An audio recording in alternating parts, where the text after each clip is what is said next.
met my wife when we were working in the same office 8 years ago. I was new in town, having just moved to a brand new city for my job, and she was a receptionist at the time. She gave me a tour of the facilities, and we hit it off. It took a few weeks for me to work up the courage to ask her out, but she said yes, and we have been together ever since. We got married a few years later, and everything felt like a dream.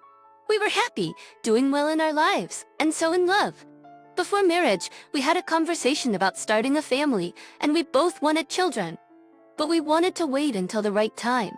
We saw starting a family in our 20s as giving up our youth, so we made the most of it. We traveled, went skydiving, and enjoyed ourselves without having to worry about anyone else. Just over the years during our marriage, I started to realize that I wanted to settle down and start a family. However, it was clear that my wife still wanted to have the jet-setting lifestyle that we had before. This led to a lot of arguments about our different desires in life. In one of those arguments, I told her that if she wasn't going to have children, I would have to leave her. I know it was a difficult ultimatum, but I had been very clear that I wanted children. She shared some of her fears with me and expressed her desire to be a mother, but she wasn't sure when. This gave me hope, and I decided to stick around. About a year had passed, and approaching the subject was a delicate situation for me, so I tried to avoid. Meanwhile, my wife continued to go out on the weekends with her girlfriends and frequent bars and clubs, while I stayed home to recuperate from the work week. I started to notice that she was staying out later and going out more frequently with her friends. When I asked her about it, she told me that she and her friends had found a fun happy hour spot and had been going there. One night, I was at home watching a nature documentary while my wife was supposedly at a happy hour with some of her friends. One of those friends happened to be our next-door neighbor, who we were close with. She and her husband would often invite us over, and we would do the same with them. Someone rang my doorbell, so I got up and answered it, but one day, to my surprise, it was the woman next door who I thought was out with my wife. Apparently, her car wouldn't start, so she needed me to give it a jump since her husband hadn't come home yet. I agreed and grabbed my keys to walk over to her house with her. I asked her why she wasn't at the happy hour with my wife, and she told me that my wife said it was canceled. This raised a lot of red flags for me. Our neighbors were some of our closest friends, and I couldn't understand why my wife would lie to her and say the happy hour was canceled. As we talked more, she mentioned that she had really been looking forward to it, and she was upset that it was canceled because her husband had been working late a lot more. Right away, I was kind of suspicious about that. Maybe it was my own paranoia, or maybe I was putting some pieces together that I didn't even know were connected. But I was wondering if there might have been something going on with my wife and my neighbor. When she got home, I asked her about it outright. She told me that I was being crazy for assuming that she would be cheating on me with our neighbor of all people. Then she explained why she told our neighbor the happy hour was canceled. Apparently, she had rubbed someone in her group of friends the wrong way, and they were uncomfortable with her being there. I believed what she said at the time, but in hindsight, it didn't make any sense. Our neighbor was the sweetest woman, and I couldn't understand how she would rub someone the wrong way like that. With all our issues, our sex life had pretty much gone out the window. We had a lot of built-up resentment toward each other, and we didn't really talk about it in a healthy way. I think one night when I got home from work, my wife was home and very eager to sleep with me. I was surprised, but I didn't think much of it. I was just happy it was happening. About a week later, she was waiting for me when I got home from work in the living room holding a pregnancy test in her hand. It was positive. At the time, I was completely over the moon. I was finally going to have a kid. Ever in my wildest dreams, would I have imagined that it wasn't mine? She wasn't going to clubs or happy hours because of the pregnancy, but she was still out quite often. I felt like we should have been together through most of the pregnancy, but it still felt like she was avoiding me. Something that occurs to me now, but I didn't think much of at the time, is that she never wanted me to go with her to the ultrasound appointments. She would always tell me that they weren't anything important, but I wanted to see the little baby on the monitor. I was finally able to convince her to let me go to one. While we were there, the doctor showed us our baby on the monitor, and I was so moved I almost cried. Out of curiosity, I asked her if they had an estimated conception date. My wife quickly stepped in and played it off like they would have no way of knowing, but the doctor said that they could give a rough estimate, usually within a week of the actual date. She gave me the estimated time range, and later on, when I was thinking about it, I realized that it was during the period of time my wife and I hadn't been together in months. We had only had sex once, and a week later, she told me she was pregnant. I did a little bit of research online to figure out if a week was enough time to get a positive test, and from what I gathered, it was pretty rare. It was rare enough for a woman to even notice she was pregnant a week after conception. Something wasn't adding up, and I needed answers before the baby came. I've never been one to go through my wife's things. That was a boundary neither of us wanted to cross with each other. But in this case, when I thought she was lying to me about being the father of the child I so desperately wanted, I was able to justify doing it. I logged into her laptop while she was out, and I found countless messages through her social media pages between her and her neighbor. All of my suspicions about the two of them had been correct. They had been sleeping together for several months, and it was clear through the messages that the baby was his. He didn't want anything to do with it, and he was worried that it would ruin his life if anything came out about the affair.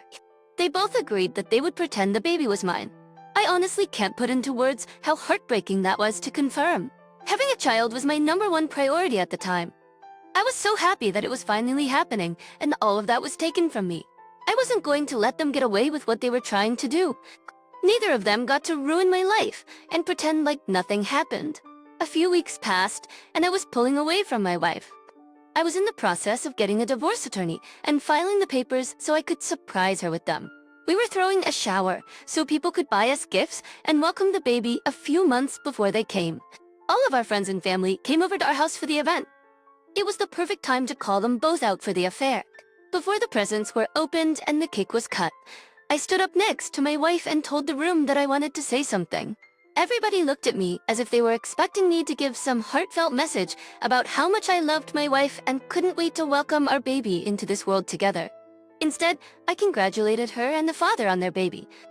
I could sense that there was some confusion in the room, so I clarified. I let everybody know, including my wife, that I knew the baby wasn't mine. Everyone was shocked and disgusted with her. It takes a special kind of person to pretend like a baby is someone else's. When I was finished, I handed her divorce papers and told her that I would be leaving the house and that I would have nothing to do with her or her baby.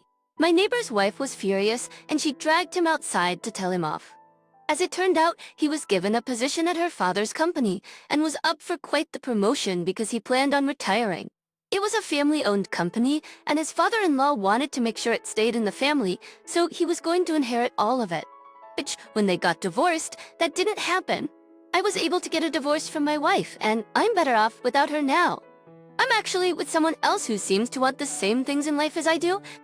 We're still in the beginning stages, so I don't know if this is a forever thing, but I have a good feeling about her.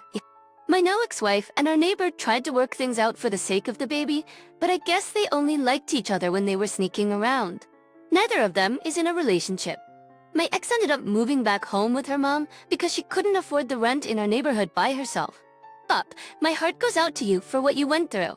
It was truly cruel for your ex to convince you that you were having a child when you wanted one so badly. She just didn't want to raise the baby alone, and that's clear. I know finding out must have been difficult, but it's best that you found out when you did. Otherwise, everything would have been much more difficult for you. I'm happy to hear that you found another person who wants the same things as you. It seems like your ex lied about a lot of stuff before you were married and switched it up after the fact. I hope what you have with this new woman works out and you can have the happy family you've always wanted. Now let's get into our second story for today. I recently found out that my girlfriend, who I've known my entire life, has been cheating on me with a college professor. I'm honestly still shocked and hurt by the news. She completely broke my trust, and I don't know how I'm supposed to move on. We were high school sweethearts and were even voted as the best couple every year during high school. She got into an Ivy League college in our state, while I took a job at a realtor firm. We would always visit each other on the weekends, but I had some concerns while she was in college. I never thought that she was cheating on me then, but I felt insecure about the possibility of it. However, she reassured me whenever I felt bad. So I poured it. When she graduated with her undergraduate degree, the school offered her a faculty position that allowed her to pursue her graduate degree at no cost. It was too good of an opportunity to pass up, even though it meant that we would be apart longer. Her job was to assist one of the professors in her department with his research. He was a prominent researcher in their field, and he had a team of students working under him and doing all of the actual work that he was taking credit for. Because of her new job, we couldn't even see each other on the weekends. Every now and then, I would come up and surprise her, but she was always so stressed and tired from her work that we never had any fun. However, when I did get the chance to talk to her, all she would talk about was her professor. She idolized him like he was the lead singer of some rock band. At first, I thought it was just professional admiration, but when I saw a picture of both of them in one of her social media posts, it became clear that there was more going on between them. I never imagined that my high school sweetheart would cheat on me with her college professor. It's been a difficult and painful experience, but I'm trying to move on and find someone who truly values and respects me. In one of the school's newsletters, I noticed something that made me raise my eyebrows. It was a seemingly harmless article highlighting the research being done by the chemistry department. The article included various pictures of students conducting research, as well as candid shots of everyone working. However, in one of the pictures, I noticed that my girlfriend's much older male professor had his hand resting on her lower back. While some may see this as a harmless gesture, it raised red flags for me. I immediately called my girlfriend and asked her about it. She laughed and reassured me that there was nothing to worry about and that I was just being insecure. We rarely fought, but her response made me angry and we got into a heated argument about it. After 2 days of not speaking, I apologized and we seemed to make up. Our anniversary was approaching and we had planned for her to take the weekend off so we could spend it together. However, when I was halfway to her apartment, she called and said she couldn't leave the lab. I pulled over and expressed my disappointment, as this meant a lot to us. She promised to make it up to me the following weekend and told me to turn around and go home. I was closer to her apartment than my own, so I decided to continue and at least spend a few hours with her. When I arrived, I used my spare key to unlock the door and immediately realized she was home. She told me she would be at the lab all night, so this was a surprise. I could smell food and hear giggling coming from her bedroom. As I walked further in, I saw that a meal had been cooked, and there were 2 plates on the table with a half-empty bottle of wine. My heart sank as I suspected something was going on. I cautiously approached her bedroom door and opened it to find her in bed with her professor on top of her. They didn't notice me at first, but when I spoke up and asked what was going on, he quickly jumped off of her and she ran up to me, trying to calm me down. It was almost comical how hard the professor was trying to hide his face from me, clearly not wanting me to tell anyone about what I saw. I stormed out of her apartment, dropping my spare key on the ground before leaving. I never wanted to go back there again. It took me a few days to process everything that had happened. I was practically numb to the world. I had even planned on marrying her. I planned on marrying my girlfriend, but before I even had a chance to propose, she threw away 8 years of our relationship. We could have had a beautiful love story to tell our grandchildren, but she ruined it. After I got myself together, I realized that I needed to move on and get a little revenge of my own. Obviously, the professor did not want me to see who he was because he was afraid of losing his job. I knew that once the news broke about a notable professor taking advantage of his college students, he would never be able to find another job in the industry. I immediately contacted the HR department of the university and informed them of what I had witnessed. They assured me that they would launch an investigation. However, I was unable to gather any evidence to support my claims. A week went by and nothing seemed to be happening. I began to suspect that the university was trying to sweep the issue under the rug. So I decided to reach out to a local newspaper and they were very interested in the scandal. It didn't take long for me to see the news that the professor had been fired. I hadn't spoken to my ex since the night I found her in bed with her professor, but her parents were furious with me for exposing their relationship. It turns out that since the professor she was working for was no longer employed at the university, she lost her job as well. This meant that her parents would have to pay tens of thousands of dollars for her graduate degree, or she would have to drop out. In the end, she had to drop out because they couldn't afford to take out any more loans for her. She's now completely out of my life, but I am still unsure of what to do next. She was my first and only love, and I am a little hesitant to put myself out there again. Chinopia, my condolences for what you went through. You trusted your instincts and knew that something was not right, and you were proven correct. Your ex took advantage of your conversations and manipulated you to ease your doubt. You did the right thing by contacting the newspaper and exposing the truth. It seems that the university saw the professor as a valuable asset and chose to turn a blind eye to his actions. He will have a hard time finding a new job now. I am glad that you have cut all ties with your ex, but I hope this experience will not stop you from finding happiness with the right person. Thank you all for taking the time to listen to my story.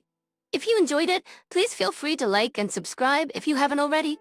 Also, share your thoughts on what happened in the comments below. If you have a story of your own or someone else's that you would like to share, please do not hesitate to reach out to me. Take care.